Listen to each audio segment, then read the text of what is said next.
Now moving on, the Brexit debate is back on the agenda after Prime Minister Keir Starmer's leadership rivals suggested that the UK's place could be back here in the European Union. Euronews correspondent Margaret Gwynne spoke exclusively to the UK's State Minister for Trade from Strasbourg and started by asking him whether his government should ditch its red lines and try to rejoin the EU's single market. Well, the red lines were an agreement that we had between ourselves and the British public who elected us in the general election. You're right, it's not even 2 years yet since the last general election. We've got another 3 years before the next general election, and I'm sure that the Labour government is going to be pushing forward on all these different elements. If we had more regulatory alignment between the UK and the European Union, just as we're about to do on food and agricultural products, but did that in other sectors as well, I think you would see a significant saving to business across the whole of the continent and a significant increase in trade between the UK and the EU. And I think that there's a really strong feeling that in a few years' time, it's perfectly possible that you will see British troops standing next to Danish troops and Spanish troops and German troops in Ukraine, defending our European security. It will be crazy if by that time we haven't managed to achieve a trading arrangement which allowed them to use the same car and buy the same products online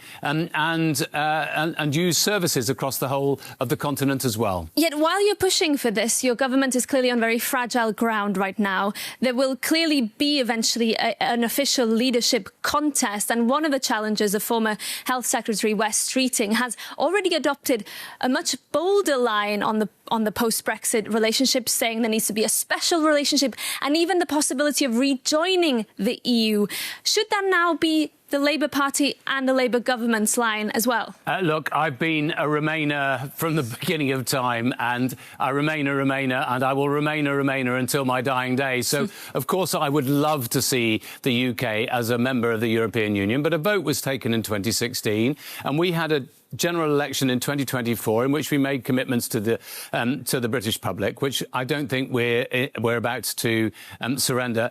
The truth of the matter is we just need to get a common sense approach to so many different issues, whether it's business travel, it's British performing artists being able to tour around Europe, or it's standing up to the security threat and our need, for instance, we will need to produce more steel, green steel in Europe, including in the UK, to be able to create the armaments that we're going to need for the future if we're going to really significantly invest, as we've all said we're going to, in defence and security.